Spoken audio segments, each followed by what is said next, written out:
बिस्मिल्लाहिर्रहमानिर्रहीम। Welcome to pharma diaries by Hansla. Microbiology second proof pharm D का another topic scope of microbiology.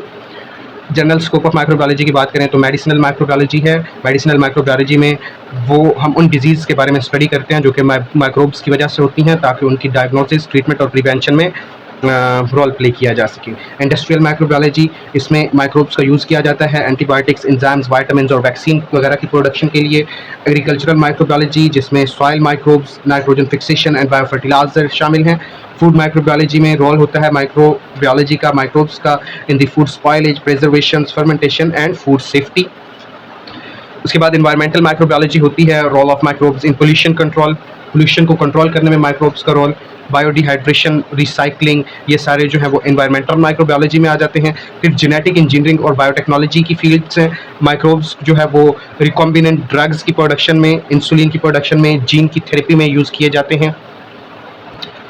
Scope of microbiology in pharmaceutical sciences: microbiology plays a vital role in pharmaceutical sciences, especially in the following areas. Sterility testing में microbiology का बहुत ज़्यादा role है, antibiotic production में, vaccine की development में, microbial essays में, quality control and good manufacturing practices में, प्रोबायोटिक्स एंड बायोटेक्नोलॉजी में, रिसर्च एंड डेवलपमेंट में। आइए वन बाय वन इनको देखते हैं। सबसे पहले स्कोप ऑफ माइक्रोबायोलॉजी और role of microbiology in the sterility testing. Ensure pharmaceutical products like injections, eye drops, IVs are free from microorganisms. अब स्टेरिलिटी टेस्टिंग की जाती है कि जो हमने प्रोडक्ट बनाई है, फार्मास्यूटिकल प्रोडक्ट जो बनाई है, जैसे कोई इंजेक्शन जिसको स्टेरिलाइजेशन के प्रोसीजर से गुजारा जाता है, ये प्योरली स्टेराइल होना चाहिए ताकि कोई किसी किस्म की भी माइक्रोबियल कंटेमिनेशन इसमें ना हो। आई ड्रॉप्स, इसी तरह IV इन्फ्यूजन्स होती हैं, ये सारे के सारे जो है स्टेरिलिटी टेस्टिंग से गुजारे जाते हैं आफ्टर मैन्युफैक्चरिंग, और उसमें ये देखा जाता है कि क्या इनमें कोई माइक्रो ऑर्गेनिजम्स मौजूद तो नहीं है। सेकंड जो इसकी माइक्रोबायोलॉजी की रोल है या स्कोप है फार्मास्यूटिकल साइंस में, वो है एंटीबायोटिक की प्रोडक्शन करना। एंटीबायोटिक की प्रोडक्शन में क्या रोल प्ले करती है माइक्रोबायोलॉजी?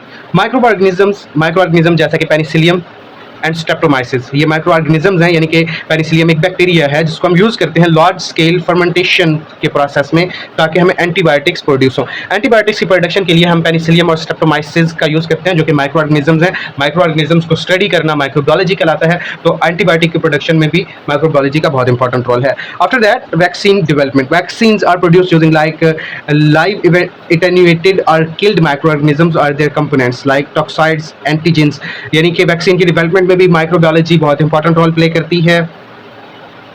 जाहिर सी बात है माइक्रोब्स इंपॉर्टेंट रोल प्ले करते हैं, वो माइक्रोब्स चाहे जिंदा हों चाहे वो मरे हुए हों, लेकिन वो वैक्सीन की प्रोडक्शन में इंपॉर्टेंट रोल प्ले करते हैं। After that microbial essay, pharmaceutical microbiology includes biological assays to measure the potency of antibiotics or vitamins. किसी भी ड्रग की लाइक एंटीबायोटिक की, विटामिन्स की पोटेंसी को चेक करने के लिए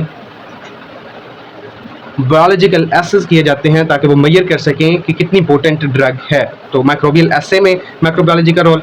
फिर है contamination control in manufacturing. Contamination control in manufacturing क्या है? बेसिकली माइक्रोबायोलॉजिस्ट इस बात को यकीनी बनाते हैं कि क्लीन रूम इन्वायरमेंट हो, यानी कि स्टेराइल इन्वायरमेंट में आप किसी भी फार्मास्यूटिकल प्रोडक्ट की मैन्युफैक्चरिंग करें, एंड कंट्रोल माइक्रोबियल कंटामिनेशन, वहाँ पे माइक्रोबियल कंटामिनेशन जो है वो एक कंट्रोल इन्वायरमेंट में मौजूद हो जब आप मैन्युफैक्चरिंग कर रहे हो। ये था contamination control in manufacturing. Manufacturing के दौरान आपको स्टेराइल इन्वायरमेंट चाहिए होता है और आपको एक कंट्रोल माइक्रोबियल कंटामिनेशन जैसा एनवायरनमेंट चाहिए होता है, तो इस बात को माइक्रोबायोलॉजिस्ट यकीनी बनाते हैं। Quality control and good manufacturing practices में माइक्रोबायोलॉजी का रोल क्या है?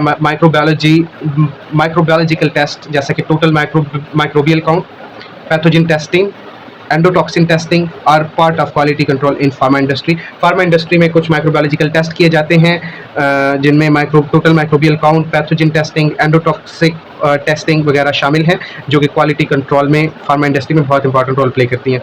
उसके बाद प्रोबायोटिक्स एंड बायोटेक्नोलॉजी में scope of microbiology: use of beneficial organisms in drug formulations like lactobacillus to maintain gut flora and health. Gut flora और health को, सेहत को मेंटेन रखने के लिए कुछ ड्रग फार्मुलेशंस में ऑर्गेनिजम्स, माइक्रो ऑर्गेनिजम्स डाले जाते हैं, जैसा कि एक माइक्रो ऑर्गेनिजम्स लैक्टोबैसिलस है जो कि गट फ्लोरा और हेल्थ में बहुत ज़्यादा, उसको मेंटेन रखने में बहुत ज़्यादा इंपॉर्टेंट रोल प्ले करता है।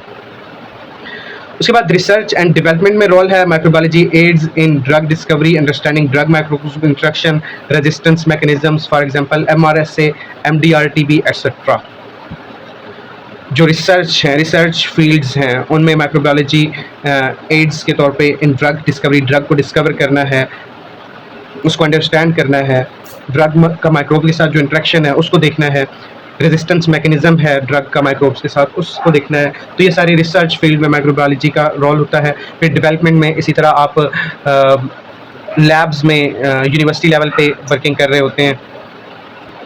तो अगर क्वेश्चन आ जाता है कि माइक्रोबायोलॉजी का स्कोप क्या है फार्मास्यूटिकल साइंसेज में, फार्मास्यूटिकल लेवल पे क्या स्कोप है, तो स्टेरिलिटी टेस्टिंग के लिए माइक्रोबायोलॉजी का बहुत इंपॉर्टेंट रोल है, एंटीबायोटिक की प्रोडक्शन के लिए, वैक्सीन की डेवलपमेंट के लिए, माइक्रोबियल एसिड्स में मैन्युफैक्चरिंग के दौरान कंटामिनेशन, माइक्रोबियल कंटामिनेशन को कंट्रोल करने के लिए क्वालिटी कंट्रोल और गुड मैन्युफैक्चरिंग प्रैक्टिसेस में कुछ माइक्रोबायोलॉजिकल टेस्ट किए जाते हैं जो कि फार्मा इंडस्ट्री करती है, रिक्वायरमेंट्स होती हैं ड्रग की। उसके बाद प्रोबायोटिक्स और बायोटेक्नोलॉजी में रोल होता है रिसर्च और डेवलपमेंट में, यूनिवर्सिटी लेवल पे और इंडस्ट्री लेवल पे मल्टीनेशनल कंपनी जो है वो ये सारे माइक्रोबायोलॉजी को यूज़ कर रही होती हैं। तो ये एक वाइड रोल है माइक्रोबायोलॉजी का in the field of pharmaceutical sciences. Nomenclature of class and classification of micro organisms की बात करें तो नोमेनक्लेचर क्या है जी? सबसे पहले ये एक बाइनोमियल सिस्टम है developed by Carolus Linnaeus. Carolus Linnaeus. Each organism is given two Latinized names। अब हर ऑर्गेनिजम्स को दो लैटिनाइज्ड नेम दिए जाते हैं। जो पहला होता है वो जिनस होता है और दूसरा जो है वो स्पेशीज होता है। जिनस कैपिटलाइज्ड फॉर्म में होता है और स्पेशीज को लोअर केस में लिखते हैं। फॉर एग्जांपल हमारे पास एस्केरिसिया कोलाई एक बैक्टीरिया है, तो एस्केरिसिया जो है वो जिनस है इसलिए ई कैपिटल है। इसी का जो स्पेशी है वो कोलाई है तो उसको हमने लोअर केस में लिखा है, सी जो है वो लोअर केस में लिखा है।